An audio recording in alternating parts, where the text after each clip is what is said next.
విదేశీ ఉపకార వేతనాలలో ఎస్సీలకు న్యాయం జరగాలంటే ఎస్సీ ఎస్టీ సప్లాన్ను 100% అమలు చేయాలని సిపిఐ ఎమ్మెల్యే కూనంనేని సాంబశివరావు అన్నారు. శాసనసభ ప్రశ్నోత్తరాల్లో విద్యార్థులకు విదేశీ ఉపకార వేతనాలపై కూనంనేని ప్రశ్నించారు. మాల మాదిగలకు వేర్వేరు కార్పొరేషన్లు ఏర్పాటు చేస్తున్నారని, దానికి సంబంధించిన విధి విధానాలు లేవన్నారు. దీనికి అనుబంధంగా బీఆర్ఎస్ ఎమ్మెల్యే కేటీఆర్ మాట్లాడుతూ విదేశాలకు వెళ్లిన విద్యార్థులు ఉపకార వేతనాల కోసం ఎదురు చూస్తున్నారని పేర్కొన్నారు. ఫీజులు కట్టలేక ఇక్కడకు రాలేక ఇబ్బందులు పడుతున్నారని తెలిపారు. టాప్ ప్రయారిటీగా తీసుకుని గ్రీన్ ఛానల్లో పెట్టాలని, డబ్బులు మంజూరు చేసిన విద్యార్థులను ఆదుకోవాలన్నారు. సంక్షేమ శాఖల మంత్రి అడ్లూరి లక్ష్మణ్ సమాధానమిస్తూ అంబేద్కర్ ఓవర్సీస్ పథకం ద్వారా రాష్ట్రంలో 2000 మంది విద్యార్థులకు విదేశీ విద్య అభ్యసించేందుకు అవకాశం కల్పించామన్నారు. విదేశాల్లో చదువుకునే విద్యార్థులకు నిబంధనలకు అనుగుణంగా ఫీజులు చెల్లిస్తుందని వెల్లడించారు. విద్య ఈ రెండిటిపైన ఎస్సీ ఇళ్లు, వీటిపైన ఎస్సీ ఎస్టీ రంగాలకు అత్యంత ప్రాధాన్యత ఇవ్వాలని చెప్పి నేను మీ ద్వారా ప్రభుత్వాన్ని కోరుకుంటూ, ప్రత్యేకించి ఈ క్వశ్చన్కి సంబంధించి విదేశీ ఉపకార వేతనాలలో వాళ్ళకి ఒక రిజర్వేషన్ ప్రాతిపదికన అందరికంటే ఎక్కువ ఎస్సీ ఎస్టీలకు ఇవ్వాల్సిన అవసరం ఉంది. కానీ నాకు తెలిసి 1-2 కూడా ఈ 2.5 ఏళ్ల కాలంలో ఇచ్చినట్లేరు. వాటిపైన మంత్రి గారిని సమాధానం చెప్పాలని చెప్పి నేను కోరుతా ఉన్నాను. అది 9.5 ఏళ్ల కాలంలో 7,000 మంది విద్యార్థులకి వివిధ రూపాల్లో విదేశీ విద్య కోసం అవకాశం ప్రభుత్వం కల్పించింది అధ్యక్ష. అందులో మహాత్మా జ్యోతిబా ఫూలే స్కీమ్ కింద, అట్లాగే డాక్టర్ అంబేద్కర్ ఓవర్సీస్ స్కాలర్షిప్ కింద, మౌలానా అబుల్ కలాం ఆజాద్ వారి పేరు మీద, అట్లాగే వివేకానంద గారి పేరు మీద, స్వామి వివేకానంద గారి పేరు మీద బ్రాహ్మణుల్లో ఉండే పేదలకు కూడా అవకాశం 7,000 మంది విద్యార్థులకి 20 లక్షల రూపాయల చొప్పున అవకాశం కల్పించింది అధ్యక్ష.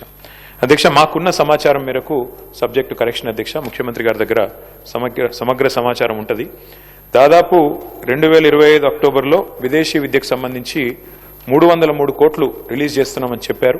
కానీ ఇంతవరకు డబ్బులు రిలీజ్ కాలేదు అధ్యక్ష. 2,500 మంది విద్యార్థులు ఎదురు చూస్తూ ఉన్నారు విదేశాల్లో ఉన్న వాళ్ళు. అధ్యక్ష, ఒక రిక్వెస్ట్ గౌరవ ప్రభుత్వంతో, గౌరవ ముఖ్యమంత్రి గారితో, ఇది టాప్ ప్రయారిటీ కింద తీసుకొని గ్రీన్ ఛానల్లో పెట్టినట్టయితే లాభం జరుగుతుంది అధ్యక్ష. ఎందుకంటే మేము అడిగేది ఏది గొంతెమ్మ కోరిక కాదు, ప్రభుత్వ స్కీమ్. మీరు చెప్పిన మాట అధ్యక్ష, మౌలానా అబుల్ కలాం తాలీమే తోఫా అన్నారు అధ్యక్ష. ఇంతవరకు అది అమలు కాలేదు.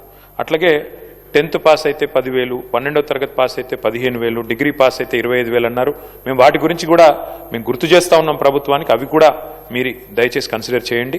కానీ ఇవాళ ఈ పిల్లల పరిస్థితి ఎట్లా అయిందంటే అధ్యక్ష, అన్నవస్త్రం కోసం పోతే ఉన్న వస్త్రం పోయినట్టు ఇవి క్యాన్సిల్ అయినాయి అధ్యక్ష. దయచేసి డబ్బులు వెంటనే రిలీజ్ చేసి గ్రీన్ ఛానల్లో పెట్టి ఈ పిల్లలందరినీ కూడా దయచేసి ఆదుకోండి, వారి విద్య ఆగకుండా చూడండి అని చెప్పి ప్రభుత్వానికి తమ ద్వారా అధ్యక్ష.